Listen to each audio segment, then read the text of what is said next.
कर्नाटक का मैसूर शहरी विकास प्राधिकरण मुद्दा भूमि घोटाला एक बार फिर चर्चा में है। कर्नाटक उच्च न्यायालय ने मुख्यमंत्री सिद्धारमैया की उस याचिका को रद्द कर दिया जिसमें उन्होंने राज्यपाल के आदेश को चुनौती दी थी। कर्नाटक के राज्यपाल ने 17 अगस्त को मुद्दा भूमि घोटाले में मुख्यमंत्री के खिलाफ मुकदमा चलाने की मंजूरी दी थी। अब मुद्दा भूमि घोटाले में फंसे कर्नाटक के मुख्यमंत्री सिद्धारमैया की मुश्किलें कम होती नजर नहीं आ रही हैं। राज्यपाल गहलोत ने सीएम के खिलाफ इस मामले में मुकदमा चलाने की मंजूरी दी थी। वहीं उच्च न्यायालय के फैसले के बाद मुख्यमंत्री की मुश्किलें बढ़ सकती हैं। उधर मुख्यमंत्री लगातार सारे आरोपों को झूठा बता रहे हैं। तमाम घटनाक्रम के बीच आइए जानते हैं कि आखिर मुद्दा भूमि घोटाला क्या है। ऐसे में बड़ा सवाल ये भी है कि क्या कर्नाटक में आए सियासी भूचाल के बीच इस्तीफा दे देंगे सीएम। इस मामले पर जानिए कांग्रेस ने क्या कहा है और सीएम इस पर क्या बोल रहे हैं, विस्तार से बताते हैं। सबसे पहले तो जानिए आखिर ये मामला क्या है, यानी मुद्दा घोटाला क्या था। दरअसल मैसूर शहरी विकास प्राधिकरण या मुडा कर्नाटक की एक राज्य स्तरीय विकास एजेंसी है जिसका गठन मई 1988 में किया गया था। मुडा का काम शहरी विकास को बढ़ावा देना, गुणवत्तापूर्ण शहरी बुनियादी ढांचे को उपलब्ध कराना, किफायती आवास उपलब्ध कराना, आवास आदि का निर्माण कराना है। मुडा शहरी विकास के दौरान अपनी जमीन खोने वाले लोगों के लिए एक योजना लेकर आई थी।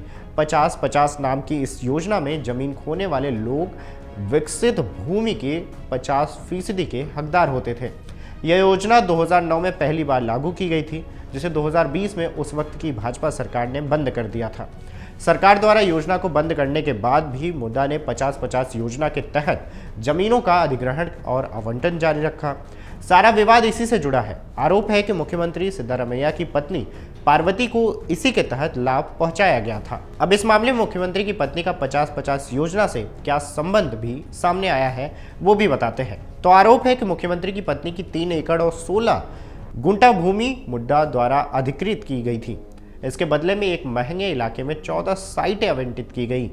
मैसूर के बाहरी इलाके के सारे में यह जमीन मुख्यमंत्री सिद्धारमैया की पत्नी को उनके भाई मल्लिकार्जुन स्वामी ने 2010 में उपहार के रूप में दी थी। आरोप है कि मुडा के इसी जमीन का अधिग्रहण किए बिना ही देवनूर तृतीय चरण की योजना विकसित कर दी गई। मुआवजे के लिए मुख्यमंत्री की पार्वती ने आवेदन किया, जिसके आधार पर मुडा ने विजयनगर 3 और 4 फेज में 14 साइटें आवंटित की। यह आवंटन राज्य सरकार की 50-50 अनुपात योजना के तहत कुल 38,284 वर्ग फीट का हुआ था। जिन 14 साइटों का आवंटन मुख्यमंत्री की पत्नी के नाम पर हुआ, उसी में घोटाले के आरोप लग रहे हैं। विपक्ष का कहना है कि पार्वती को मुडा द्वारा इन साइटों के आवंटन में अनियमितता बरती गई है। अब कर्नाटक उच्च न्यायालय ने मुख्यमंत्री सिद्धारमैया की याचिका को 24 सितंबर को खारिज कर दिया। न्यायमूर्ति एम नागप्रसन्ना की पीठ ने कहा है कि राज्यपाल ने अपनी सोच का भरपूर उपयोग किया और इसलिए अभियोजन की मांग पर स्वतंत्र निर्णय ले सकते थे। याचिका खारिज करते हुए कोर्ट ने कहा है कि राज्यपाल का आदेश यानी कि अभियोजन की मंजूरी सोच के अभाव से ग्रस्त नहीं है। राज्यपाल की कार्यवाही में कोई गलती नहीं है। वर्णित तथ्यों की जांच की आवश्यकता है। फिलहाल याचिका खारिज कर दी गई है। सिद्धारमैया की याचिका खारिज होने के बाद राजनीतिक सरगर्मियां तेज हो गई हैं। इस मामले पर पक्ष और विपक्ष दोनों से प्रतिक्रियाएं आनी शुरू हुई हैं।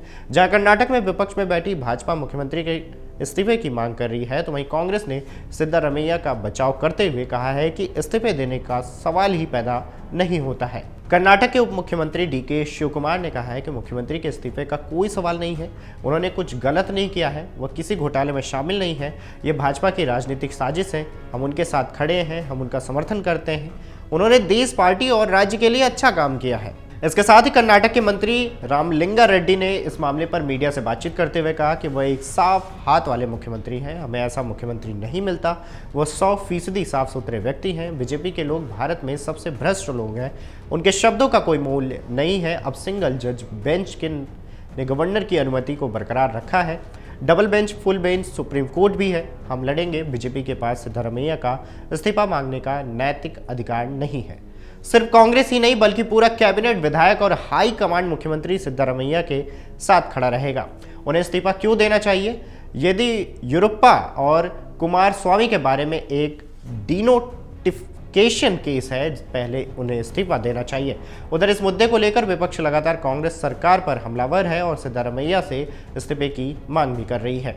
कर्नाटक बीजेपी अध्यक्ष वीवाई विजेंद्र ने कहा है कि पहले भी हमने स्पष्ट रूप से कहा था कि मुड्डा घोटाले में मुख्यमंत्री सीधे तौर पर शामिल थे और उनके परिवार लाभार्थी थे। हमने भ्रष्ट मुख्यमंत्रियों के इस्तीफे की मांग करते हुए बेंगलुरु से मैसूर तक पदयात्रा निकाली। मामला राज्यपाल के कार्यालय तक पहुंचा और राज्यपाल ने कागजात देखने और विशेषज्ञों से परामर्श के बाद अभियोजन की अनुमति दी है।